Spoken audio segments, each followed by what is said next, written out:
Promiňte, madam. Co je?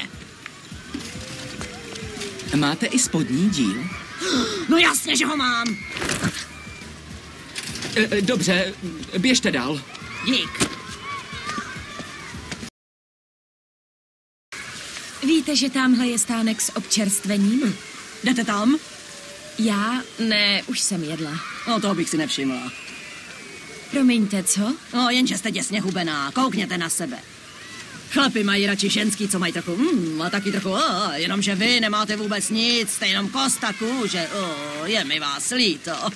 Víte, myslím, že jsme stvoření přesně tak, jak máme vypadat. Jsem křesťanka a vy tu nebudete sedět a obvinovat Boha za to, jak vypadáte. Jasný? Sama nechcete baštit.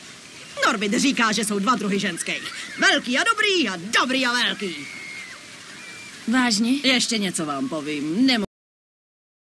Promiňte, madam. Váhový limit je 140 kilo. Já nevážím 140 kilo, mám 165 a teď nepřekážej. Páni, to je úžasný, Norbite. Co to je? To je Raspuša. Ukážu ti, jak má jet ženská dolů.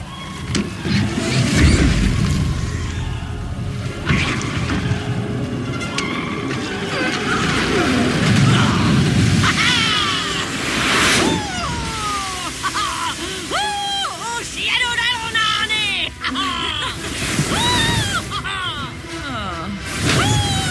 Maria, matko, to ne.